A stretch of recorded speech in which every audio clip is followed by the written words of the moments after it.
નમસ્તે બાળ મિત્રો, પાર્ટ 5 માં આપનું હાર્દિક સ્વાગત છે। હવે આપણે જઈ રહ્યા છીએ સ્વાધ્યાય 1.3। એની પહેલાં આપણે આગળ જે શીખ્યા છે એના વિશે થોડી જાણકારી મેળવી લઈએ। આપણે ક્રમનો ગુણધર્મ, વિભાજનનો ગુણધર્મ, ગુણાકારની દ્રષ્ટિએ કઈ રીતે થાય એ આપણે શીખ્યા। સાથે સાથે ગણિત શાસ્ત્રી યુલર કે જેમણે -1 ગુણ્યા -1 બરાબર 1 થાય એ સાબિતી વિશે પણ જાણકારી મેળવી છે। હવે આપણે સ્વાધ્યાય 1.3 નો દાખલા નંબર 1 જે એના તરફ જઈ રહ્યા છીએ, જેની અંદર ગુણાકારના વ્યવહારિક દાખલા આપણે સમજવાના છે। જોઈએ આપણે રકમ આપેલી છે -3 ગુણ્યા -6 ગુણ્યા -2 ગુણ્યા -1, એટલે કે 4 રકમ જે માઇનસ વાળી છે એ ગુણાકારના સંબંધ સાથે આપેલી છે। તો પહેલી જ દ્રષ્ટિએ આપણને ખબર પડી જવી જોઈએ કે જ્યારે બેકી સંખ્યામાં માઇનસ હોય ત્યારે હંમેશા જવાબમાં જે પણ જવાબ આવશે એની નિશાની શું હશે? ધન। બરાબર છે। તો આપણે આ રીતે બબ્બેના પાર્ટ પાડીને ગુણાકાર કરીએ તો 6 તેરી 18, માઇનસ માઇનસ પ્લસ એટલે કે 18 પ્લસ। ત્યાર પછી આપણે લઈએ તો 2 એકા 2, તો માઇનસ માઇનસ પ્લસ, તો કેટલા આવશે? 2 પ્લસ। હવે આપણી પાસે બંને ધન સંખ્યાઓ છે 18 ગુણ્યા 2, જ્યારે એનો આપણે ગુણાકાર કરીએ છીએ તો 18 દુ 36। આ પરથી આપણે શીખ્યા કે જ્યારે કોઈ પણ બેકી સંખ્યાઓનો ગુણાકાર આપણે કરીએ છીએ તો જવાબમાં ધન સંખ્યા સાથે જવાબ મળે છે, પરંતુ જો આપણે આ 3 સંખ્યાઓ હોત તો આપણે જવાબ શું મળે? માઇનસમાં મળે। બરાબર ને? હવે આપણે જોઈએ દાખલા નંબર 2, જેની અંદર આપણે ચકાસવાનું છે કે ડાબી બાજુની સંખ્યા અને જમણી બાજુની સંખ્યાને અલગ અલગ રીતે સાદુરૂપ આપવામાં આવતું હોવા છતાં પણ બંનેનું પરિણામ કેવું મળશે? સરખું। જોઈએ આપણે રકમ આપેલી છે, અહીંયા તમે જોઈ શકો છો જૂથની દ્રષ્ટિએ 18 ગુણ્યા મોટા કૌંસમાં 7 વત્તા નાના કૌંસમાં -3 અને મોટો કૌંસ પૂરો। તો આપણે 18 ને પહેલા એમ જ રાખીએ છીએ, જે જૂથ પ્રમાણે મોટો કૌંસ આપેલો છે એનું આપણે સાદુરૂપ આપી રહ્યા છીએ, એટલે કે પ્લસ માઇનસ માઇનસ, તો 3 કેવા મળશે? -3। આગળના 7 એમ જ રાખ્યા અને પ્લસ માઇનસ માઇનસ કરીને -3 લીધા છે। હવે અહીંયા આગળ આપણે જઈએ છીએ નેક્સ્ટ સ્ટેપની અંદર, તો 18 ગુણ્યા, અહીંયા ગુણ્યાની નિશાની છે, કૌંસ છોડીએ છીએ આપણે, કારણ કે જે રકમ આપેલી છે તેનું સાદું રૂપ આપી રહ્યા છીએ, એટલે કે 7 માંથી 3 જશે તો 4। 4 કેવા મળશે? 7 જે મોટી સંખ્યાની નિશાની છે એ પ્રમાણે, તો 4 મળ્યા પ્લસ, એટલે કે 18 ચોક 72। આપણું ડાબી બાજુનું પરિણામ આપણી સામે છે। હવે આ જે સંખ્યાઓ છે પણ એને થોડું અલગ રીતે, એટલે કે વિભાજનની રીતે આપણે લઈએ છીએ। શું કરીએ છીએ? આપણે 18 ને પહેલે 7 થી ગુણીએ છીએ, ત્યારબાદ 18 ને આપણે -3 થી ગુણીએ છીએ અને વચ્ચે નિશાની છે પ્લસ, તો બંને જૂથના જે બંને કૌંસ છે એની વચ્ચે નિશાની શું મૂકીએ છીએ? પ્લસ। હવે એનું સાદુરૂપ આપણે આપતા 18 સત્તા 126, જ્યારે 18 તેરી 54 પણ પ્લસ માઇનસ માઇનસ, એટલે કે -54। તો અહીંયા તમે જોઈ શકો છો વચ્ચે પ્લસની નિશાની, તો આપણે પ્લસની નિશાની મૂકી છે। હવે એ જ સંખ્યાને પ્લસ માઇનસ માઇનસ કરીએ તો અહીંયા મળશે 126 -54। બરાબર છે? નેક્સ્ટ સ્ટેપ આપણું ફાઇનલ સ્ટેપ આવશે 72, એટલે કે જે ડાબી બાજુ પરિણામ મળ્યું હતું એ જ પરિણામ જમણી બાજુ મળ્યું છે। તો આ પરથી ચકાસતા માલુમ પડે છે કે ડાબી બાજુ બરાબર જમણી બાજુ। હવે જઈએ છીએ દાખલા નંબર 3 પર, જેની અંદર આપેલું છે કે કોઈ પૂર્ણાંક સંખ્યા a માટે, હવે એ કેવી સંખ્યા છે? ધારેલી, કોઈ પણ, એમાં 1 થી કરીને અનંત સંખ્યાઓ, પૂર્ણાંક સંખ્યાઓ કોઈ પણ આવી શકે છે। એ માટે જ્યારે -1 ગુણ્યા a કરવામાં આવે તો એને બરાબર શું મળે?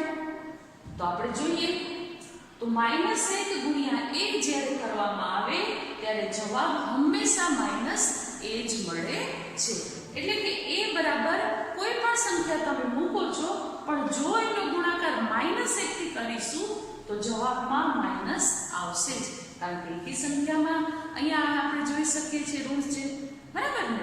તો અહીંયા પૂર્ણાંક સંખ્યાઓમાં આપણે કદાચ સમજી લેવું કે આપણે -2 લીધા છે, બરાબર છે? તો -2 ગુણ્યા 1 તો માઇનસ માઇનસ પ્લસ એટલે કે 2 એકા 2 આપણને જવાબ મળે. આ પરથી આપણે કહી શકીએ કે -1 ગુણ્યા a બરાબર -a મળે, પણ -2 ગુણ્યા -1 હોય તો +2 આવે.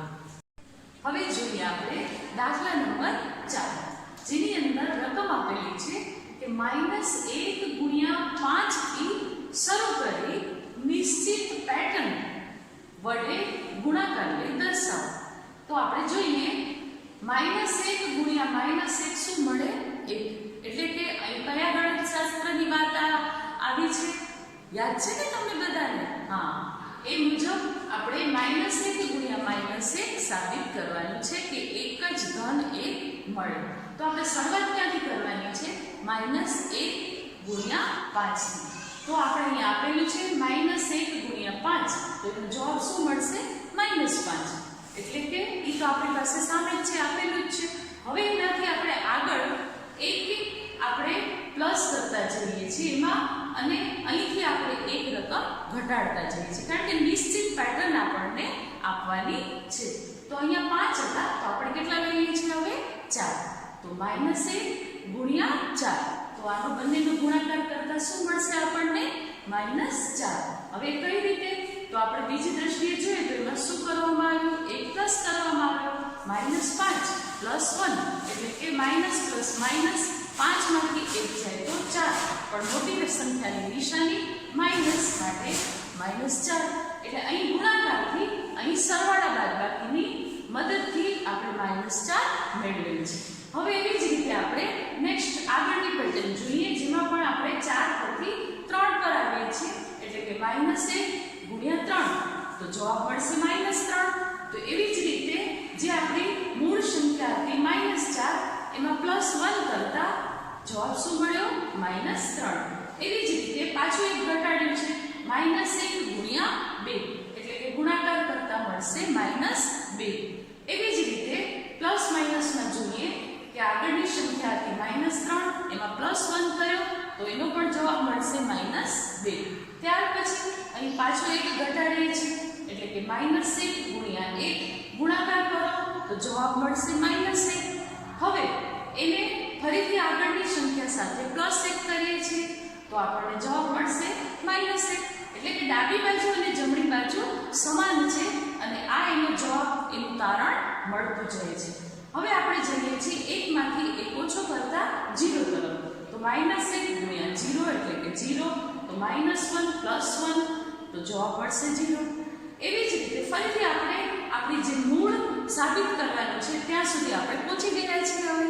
એટલે કે -1 0 થી નાની સંખ્યા -1 એટલે કે માઇનસ માઇનસ પ્લસ, અને જવાબ મળ્યો 1 જે માગ્યો છે જ.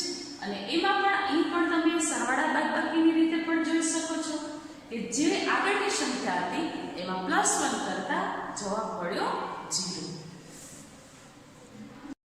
બાળ મિત્રો, આગળનો દાખલો શીખવા માટે તૈયાર છો ને? ચાલો જોઈએ આપણે દાખલા નંબર 5.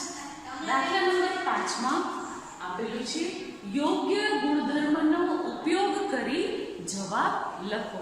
જે આપણે અત્યાર સુધી ગુણાકારના જે ગુણધર્મો શીખ્યા છે, હવે એનો ગુણાકાર અને સરવાળાના બંનેના ગુણધર્મનો ઉપયોગ કરી અને આમાં આપણે જોવાનું છે કે જે રકમ આપેલી છે એ રકમ કયા ગુણધર્મની સાથે સંબંધ ધરાવે છે.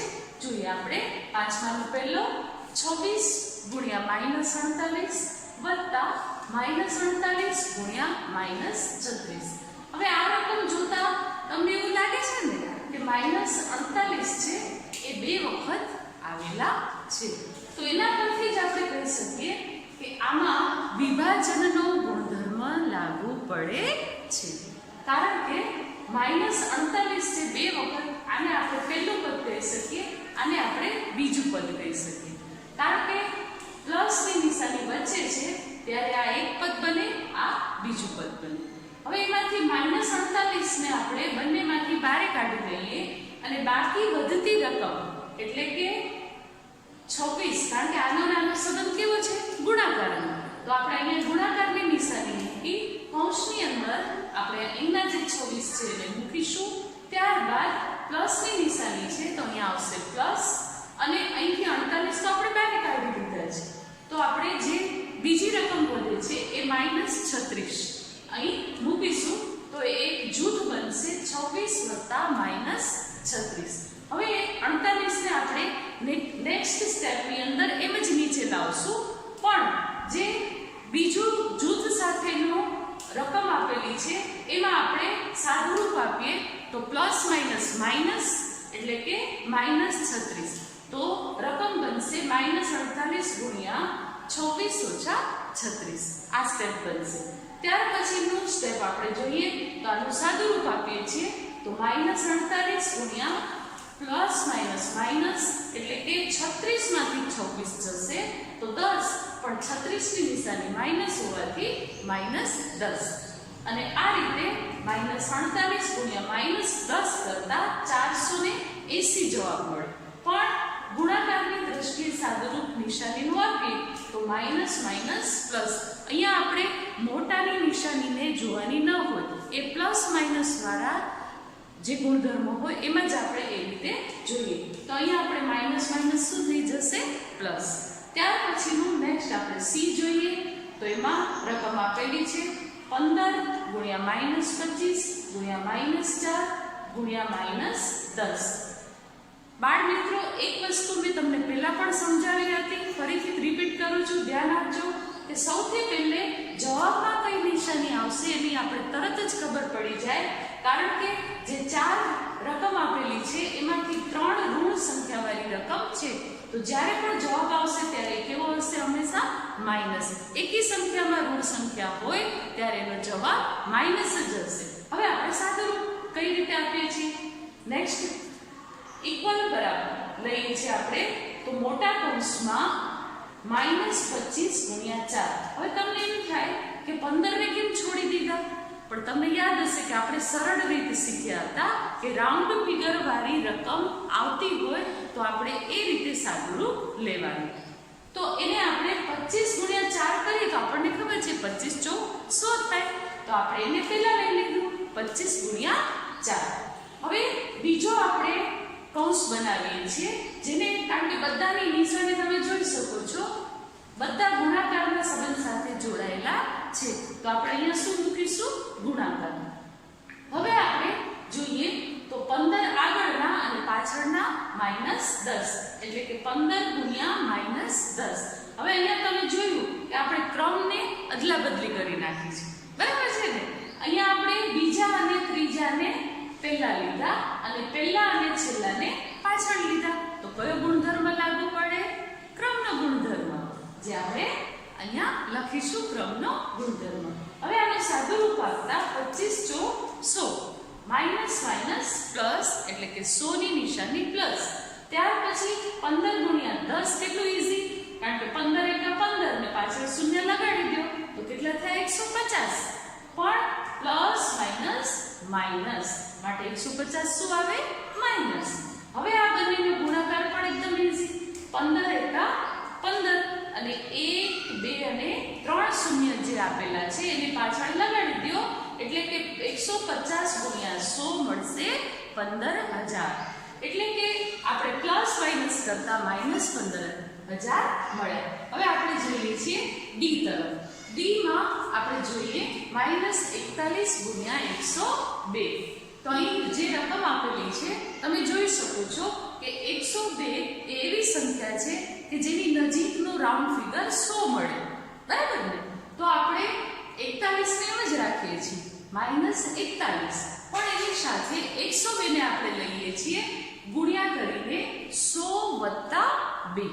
હવે આ તમને એમ થાય કે આપણે ડાયરેક્ટ ગુણાકાર ન કરી શકીએ?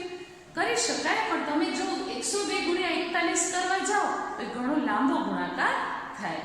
પણ જો આપણે 100 + 2 કરીને લઈએ છીએ તો ગુણાકાર કેટલો ઈઝી થઈ જાય છે.